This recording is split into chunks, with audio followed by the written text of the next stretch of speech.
Hello friends and welcome back to my channel. My name is Katey Flowers and today we are doing another installment of the Keep or Cull series. I will leave a link to the playlist of the previous 2 episodes in the description box below and in the cards above in case you missed it.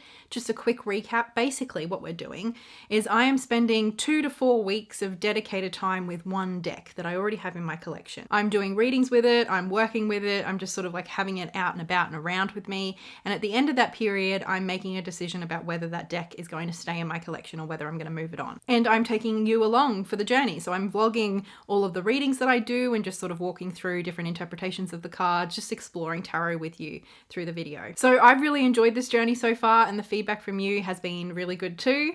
So this time I actually asked you to vote from 4 decks that I have in my collection that I've sort of been thinking that I would like to work with and spend some time with. And I asked you to pick which one I should work with for this video. And by a pretty significant margin, the Spacious Tarot actually won this round. This is a deck that I have actually spent a bit of time with. I've done a handful of readings with it, so I've worked with it more than I had the Tarot de Cinquois, but less than the Fountain Tarot. But that is enough of a rambly intro. Let's get to working with the Spacious Tarot. Hello friends, we are here with the Spacious Tarot to do a little reading. What we're going to do today is just there's a Spacious Tarot Spread in the little white book. It says, here is a spread designed to illuminate the space you're currently in. This spread could be used to consider any type of space: emotional space, energetic space, physical space, or mental space. Embrace the energy of curiosity as you look at your spread. Don't put pressure on yourself to interpret the cards correctly. Instead, allow yourself to feel the images and the messages they evoke within you.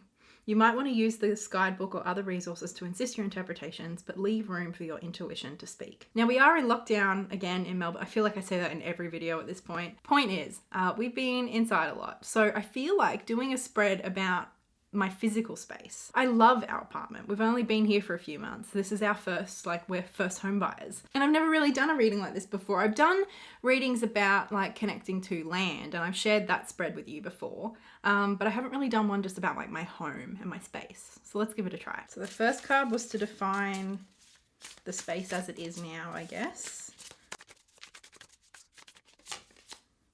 Got the Guardian of Cups. This deck is so pretty. Card 2 speaks to the lessons of this space. What does my home have to teach me? Got the 8 of Wands. And then card 3 is our advice card. So I've sort of got 2 cards that flipped over as I was shuffling. The 2 of Pentacles, which is the first one I saw, and then the 7 of Cups was behind it. So for where we are now, I got the Guardian of Cups, which I think from memory is equivalent to the Queen of Cups in a regular Rider-Waite-Smith deck. When I think of the Queen of Cups, I often think of things like comfort and safety, protection, intuition, a holistic love that almost feels like a protective bubble. And so when I'm looking at this card, I don't know what's going on with this lotus, but it almost looks like it's in a bubble. Am I missing something? Or is that just what lotuses look like in the water? I don't know. But immediately, it just sort of looked like a bubble to me, which I think really suits how I tend to think of the Queen of Cups. So in terms of my home and sort of what this is making me think of, I am thinking of it as sort of like the protective little bubble. It's really well insulated, so it feels so quiet and serene in here, which is a big difference from our old place. And the bubble really, that as an image for our home at the moment, I don't know, it just really works for me. So card 2 was the lessons of this space, and we drew the 8 of Wands, which is such a beautiful 8 of Wands. It sort of does look like wands, if you look closely at the actual sort of trails of these stars, they do look like wands. But when you're just looking at the card overall, it just looks like a bunch of shooting stars in the night sky, and it's beautiful. I think that works so well for the sort of movement momentum that is inherent in the 8 of Wands, but then also the ideas of inspiration that come, especially with stars and wishing on a star. I think that's a big part of the wand suit in general, but definitely with the 8 of Wands. However, we were encouraged by Carrie in the book to really just go off intuitive instinct with the cards and this reading.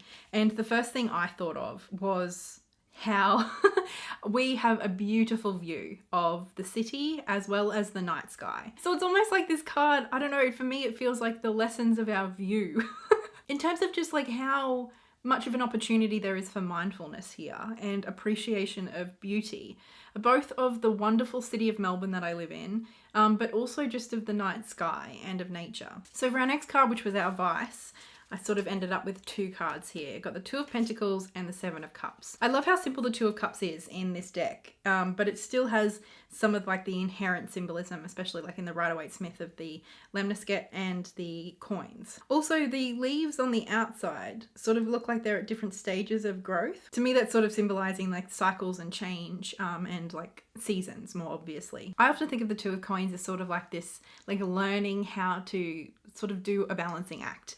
And I don't mean like literally, but in terms of our resources, like sort of learning to or establishing like habits and patterns around like balancing our different resources, whether that's our money, our time, our energy, and sort of like the journey to getting comfortable with that, and sort of like when it doesn't necessarily feel, I don't know, like natural yet, but like figuring out how to maintain balance. And then the Seven of Cups is an interesting card. I think it can sort of mean a few different things to different people.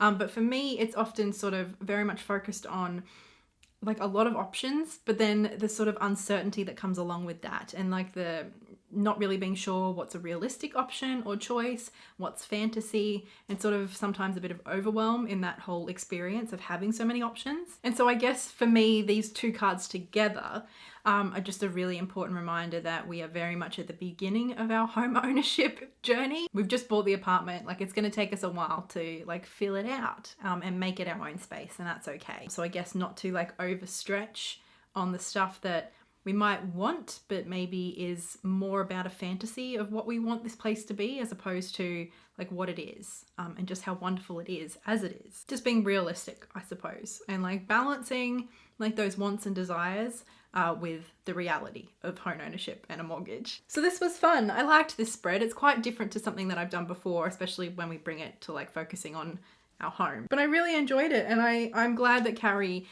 gave that reminder to just like trust your intuition and just sort of like go with the flow with the cards. Like you can look up books and, you know, use references that you already know and stuff, but just sort of going with that, whatever like the card brings up, I think is also important. Like I did that especially with the Eight of Wands, I think. Like what's the point in the artwork and the cards if we can't use it to inspire us and to draw meaning directly from the image? I think having a knowledge of the tarot is wonderful, and it definitely helps. Like I use what I know about tarot a lot when I'm reading, and I did in this reading too.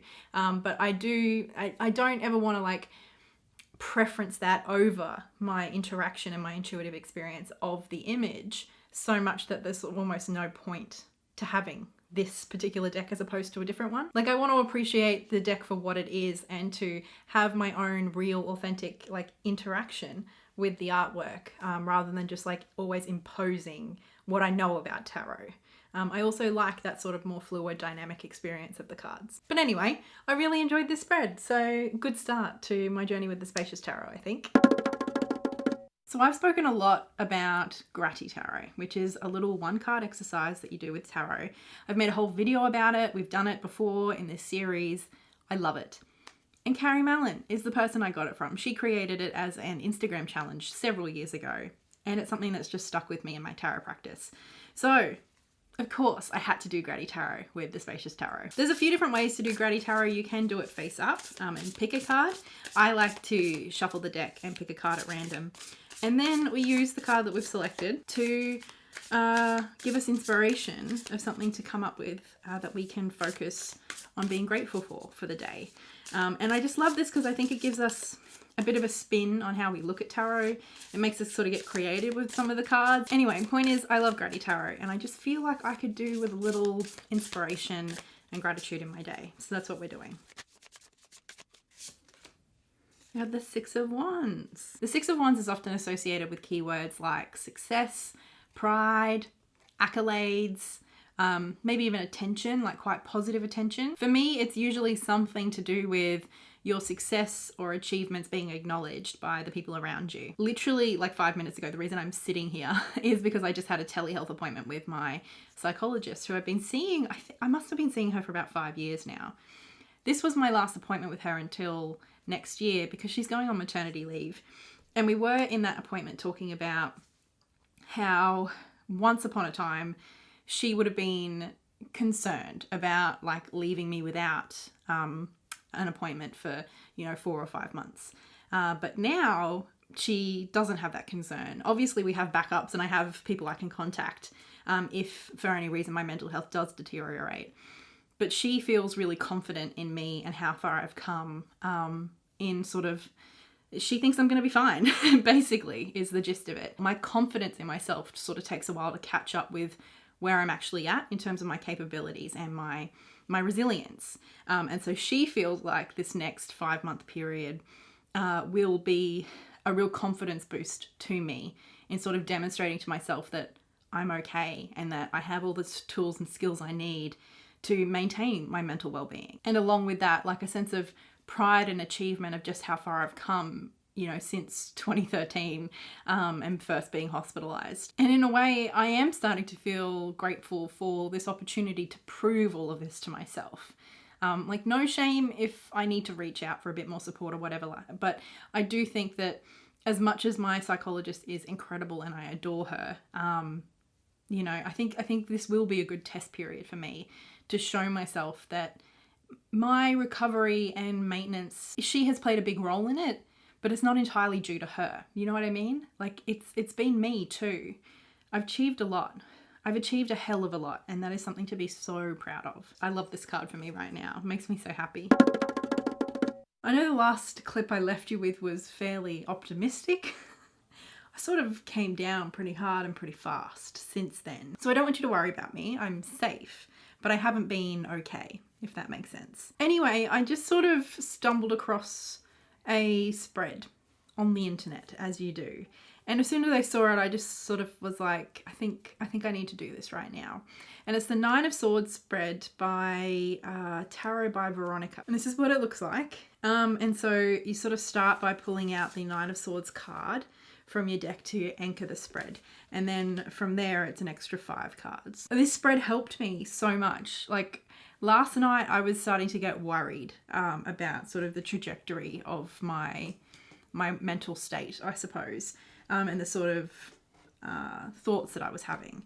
And today I don't feel like I'm over it, but I already feel so much better. I sort of thought I knew what I was getting anxious and upset and therefore depressed about. And I think I was sort of off the mark a little bit. I have something coming up in the next few days that I am quite anxious about. I'm doing something for the first time, basically like doing a live chat with the author for the book club, which I'm really looking forward to, but I'm also quite nervous about. And I think that's normal. I was more or less expecting that. And so I sort of was putting down my emotions at the moment or recently to that anxiety sort of getting out of hand. But the first position in this spread is number 1, anxiety. What are you obsessing over? And I drew the Ace of Wands. And when I looked at that, I was like, this isn't about the interview, is it? This has nothing to do with the interview. It's basically me getting really emotionally invested in things that ignite either like passion or rage or anger or like interest and excitement. But I'm getting way too invested in those things, and not even just invested, but like they're more or less consuming me at this point. We are in our 6th lockdown here in Melbourne. Today is our 200th day of cumulative days in hard stage 4 restrictions. It hasn't been fun. And I'm someone who likes to feel like I'm informed. But I do feel like unless I'm careful, that can sort of turn into this spiral of like checking. It becomes this checking thing. And then I think the other thing is more social media stuff. I've been sort of trying to make videos that are a little bit out of my comfort zone lately, whether that's a funny, silly video or videos like this. But that does involve sort of putting myself out there in a way that isn't super comfortable to me. I care about the impact that I have on people. So especially if I'm just a bit nervous about a video, I think like that good trait gets twisted up with this not so good trait of like checking the comments and checking what people are saying and making sure that I haven't like slipped up and accidentally said a thing, or if someone's interpreted me in a way I didn't mean, making me feel like I have to check. And if I don't check, like the one time I don't check will be the time that something terrible has gone wrong, or that it was really important for me to be informed as quickly as possible. And in the moment it feels so hot and immediate and urgent.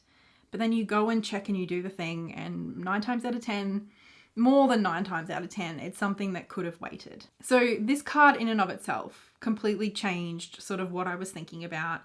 and like just, I don't know, illuminated an area of my life and my behavior that is so harmful to me that I was just sort of glossing over. Then the next card was how your fears manifest in your life, and I got the Seven of Pentacles. And I think like this card is often one of sort of like waiting and planning and assessing or reassessing sort of the situation, but also planning for the future. There's sort of like a hint of harvest, but maybe it's not quite ripe yet. It's just always judging and evaluating the situation as it is now, rather than just like being in it.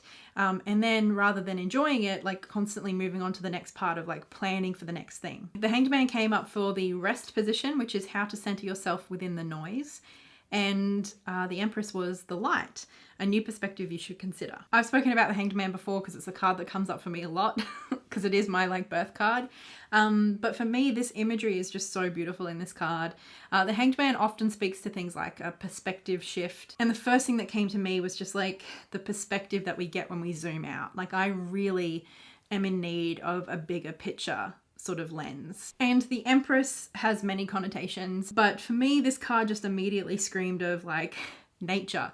Go outside, touch some grass, nurture myself, engage with my five senses really deliberately and in a sensual way. And then finally the card that I drew for position number 5, core, which is the root cause of your stress, was the motherfucking devil. And this image of the devil is so haunting. It's really well done. And I think this just speaks directly to my unhealthy sort of cyclical patterns and behaviors around my phone and the internet at the moment. This checking, I feel really trapped and consumed by it. I feel just really overwhelmed all the time, and I don't feel like I have any control whatsoever. You know those spreads and those moments with tarot that just like really click things into place for you?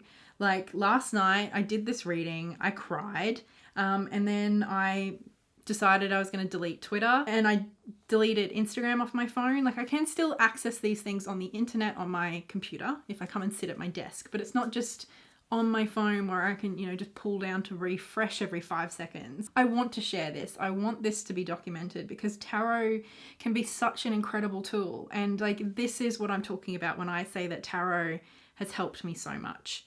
Like there's so many different ways that is true, but it's moments like this that remind me why I love using tarot for myself. Okay, so today I wanted to do a little exercise with the Spacious Tarot.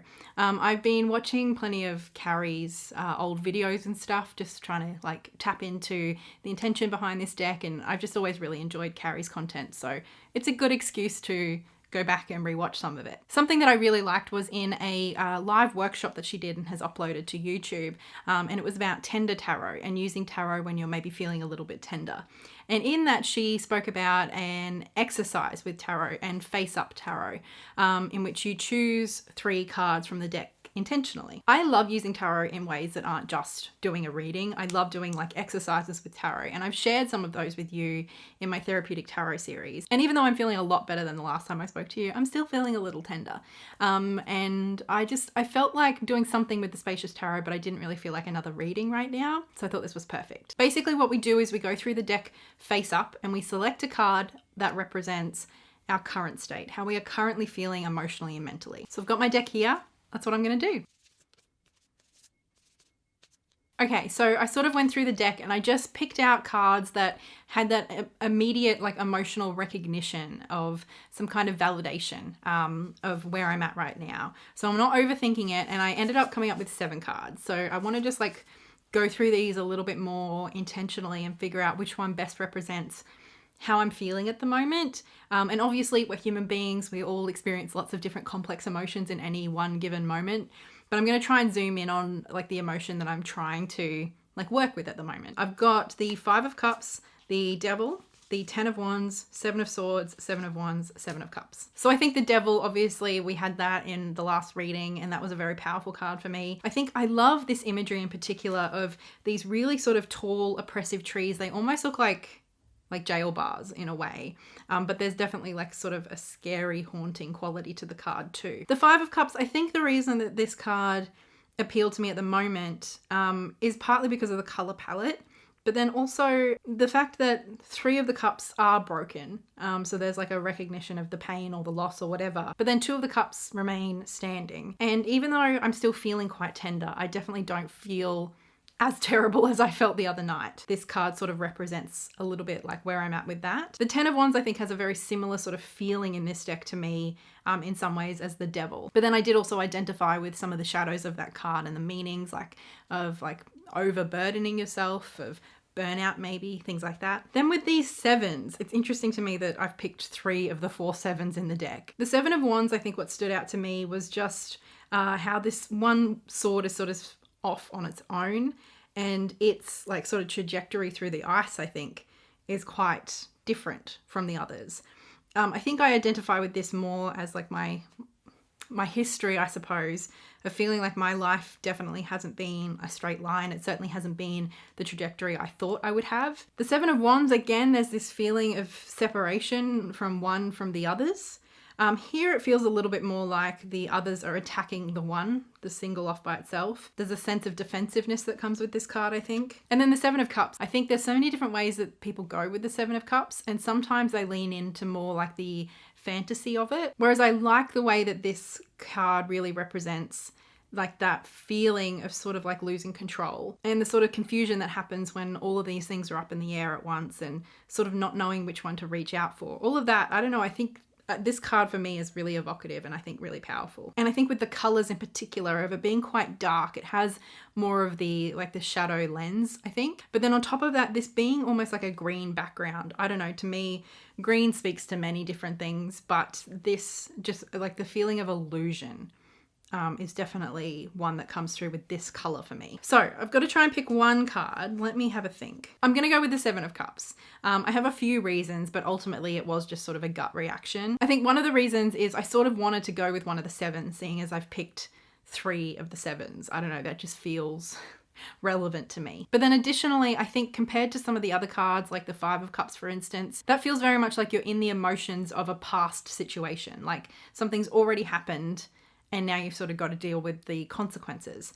Whereas this card, because of this movement that is so strong in the image, it feels like something that you're in the middle of. And I definitely feel that way. So I think that's another reason that this card's really stood out to me. Okay, now step 2 is I do the same thing, go through the deck.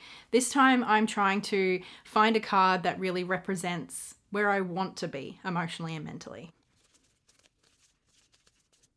Okay, a lot more cards here for representing where I would like to be. Let's see if we can narrow it down a little. I think some of these, like the 3 of Cups, are like they're quite obvious. Like they're just nice cards. They're happy cards of like connection, friendship, all of that sort of stuff. But I think this at the moment for me feels more like a generically happy card. Like I would always want to feel this as opposed to being like where I want to move from the 7 of Cups, if that makes sense. So I've sort of tried to think about that, how this relates to where I'm currently at in the 7 of Cups. And I've narrowed it down to 5 cards. I've got the 10 of Pentacles, the Ace of Cups, the Elder of Swords, the Explorer of Pentacles, and the 8 of Pentacles. Pentacles is the theme here, it looks like, with 3 of these cards being from that suit. I think with the Ace of Cups, it's that sense of overflow, that abundance of whatever it is you have to give. Whereas in the 7 of Cups, you can see that sort of being spilt out everywhere. So I can see the connection there. Then the Elder of Swords, I don't know, just this image of this bird sort of soaring above this sword. And this forest. Like there's a sense of triumph here, I think. And then the Explorer of Pentacles, I'm not quite sure what it is that really like captures me about this card at the moment. Maybe it's just these big wide open fields and that sense of freedom and opportunity and just sort of this spare sort of like just, it's in no rush. It's just sort of like getting from A to B in a steady sort of way. There doesn't feel like there's any stress here. I think like there's still movement, but there's not stress. That's definitely appealing to me. Then the 8 of Pentacles, I think just the idea of feeling productive, that idea of like the bee and the hive and the role that it plays, but sort of like knowing your role, that is something that definitely appeals to me. And then the 10 of Pentacles, obviously this card is often quite a positive one of like abundance and success and legacy and family, but just the image of this in particular, of this like really, I don't know, strong tree. Like it looks like a really big, strong tree. And I think that sense of stability and structure and almost like a confidence that this tree can like weather whatever's thrown at it. I can't decide between the Explorer of Pentacles and the Ten of Pentacles. So what I'm going to do is I'm just going to have a little quick read of what Carrie says about these cards in the guidebook, just to see if anything, I don't know, really captures me a little bit more than the other cards so I can make a decision between these two. So the Ten of Pentacles, stability, establishment. The Ten of Pentacles connects you to a powerful grounding force. This tree trunk is solid, firm, and established. In some circumstances, change is a good thing, but this card reminds you that at other times it's better to stick with what is tried and true. What routines and traditions best serve you? Perhaps now is a time to recommit to those approaches. The Explorer of Pentacles, which correlates to the Knight of Pentacles in the traditional system, our keywords are dedication and thoroughness. When you approach goals with a thoroughness bordering on stubbornness, you're activating your inner Explorer of Pentacles. Like the forward-facing bear here, go in the direction that beckons you, even if it seems like you're slogging through mud. Move at your own pace, but don't let perfectionism result in procrastination. The Explorer of Pentacles acknowledges that trust must be earned, so prove your thoroughness. Keep your commitments, especially the commitments you make to yourself. Be resolved, but don't get too headstrong. Know when to press on ceaselessly, but also know when to be flexible. Okay, I love both of those cards, but definitely the Explorer of Pentacles is jumping out to me.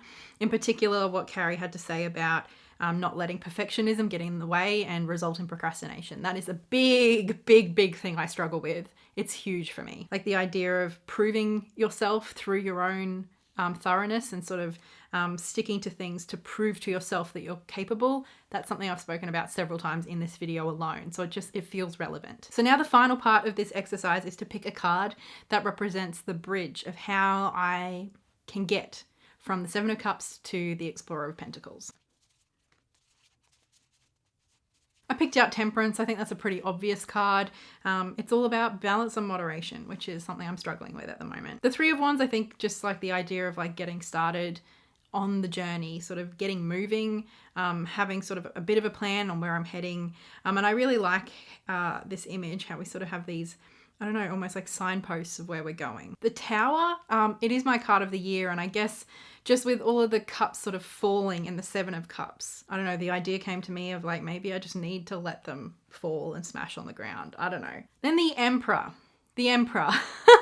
This is the running theme of this series, is the motherfucking Emperor. Oh my God. Obviously, as I was talking about the Ten of Pentacles and the Explorer of Pentacles, I was using words that are very much associated with the Emperor. And this card has been coming up for me constantly. I do need some structure and discipline and boundaries and all of the things that the Emperor has been telling me for the last two videos that I need. The Ten of Pentacles, sort of what I spoke about before, but I think they're relevant to this position of the spread as well.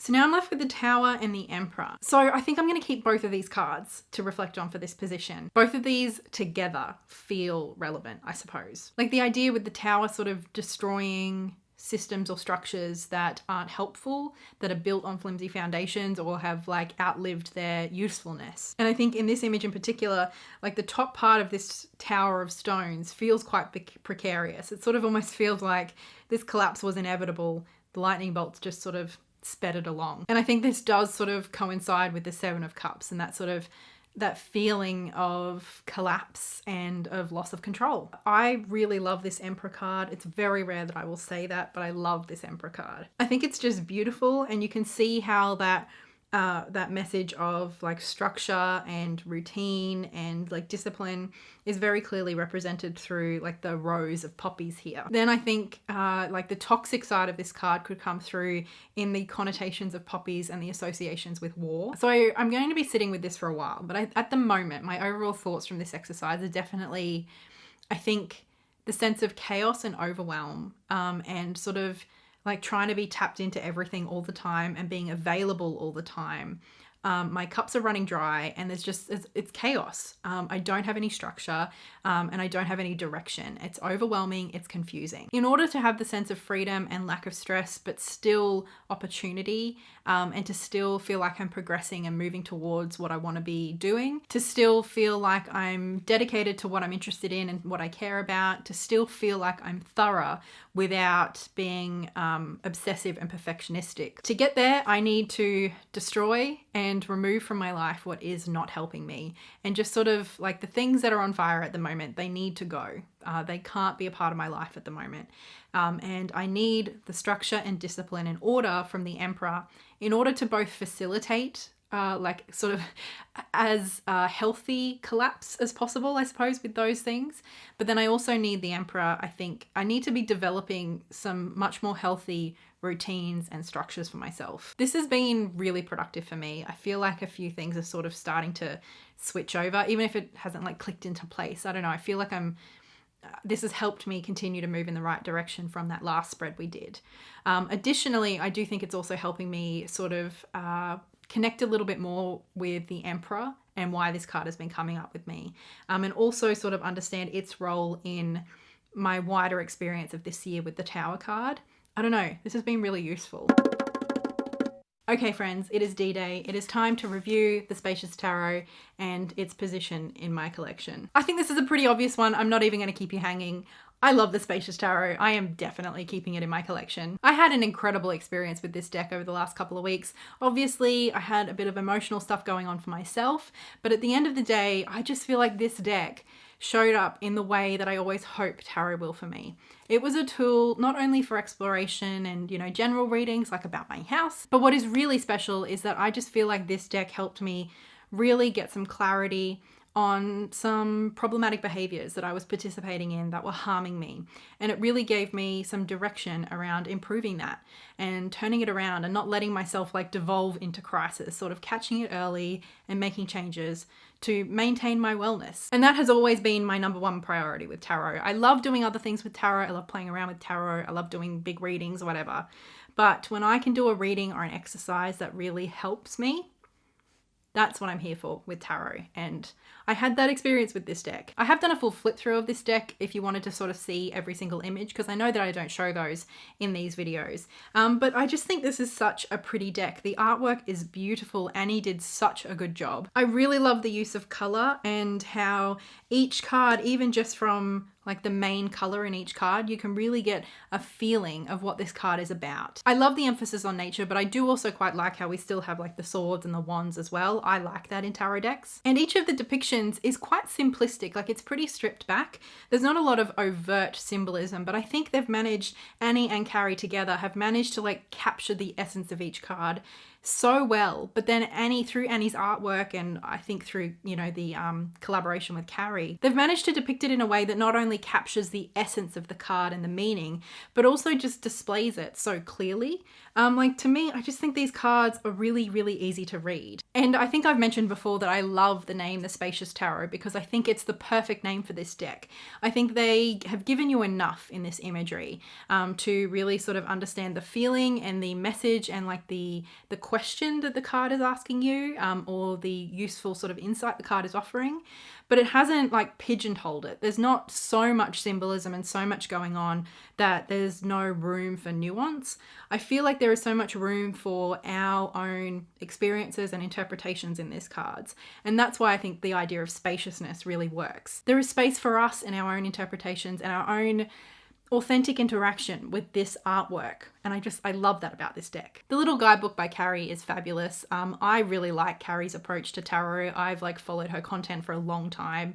And I think she's really captured her own unique spin on tarot and her approach to tarot, which is a very tender one that is focused on, I think, usefulness rather than being prescriptive. And yet she never like veers off into feeling like blasé or fluffy or like just really generic. I think her voice comes through in a strong way, but again, there's just still room for us and our own interpretations. Honestly, I could have very well kept this video going for weeks because I would be quite happy to just continue working with the Spacious Tarot at the moment. But I have other decks that I want to get to and I've already more than made my decision. So I think 2 weeks with the Spacious Tarot is enough for me to know and say with confidence that I am keeping this deck. As always, I'm very much open to your feedback on this series and the format. However, please do refrain from providing any unsolicited advice, especially around my mental health. I'm sharing those parts of me because I want to be honest and true to my experience, but I'm not looking for commentary or opinions, I suppose. I really do appreciate all of those of you who have been respecting that so far in this series, and a big thank you to my patrons over on Patreon for all of your support. And especially big thank you goes to Livia, Lynette Brown, and Laurie. But that is all for this episode of Keep or Cull. I will see you in another few weeks with installment number 4. And until then, so much love. Bye.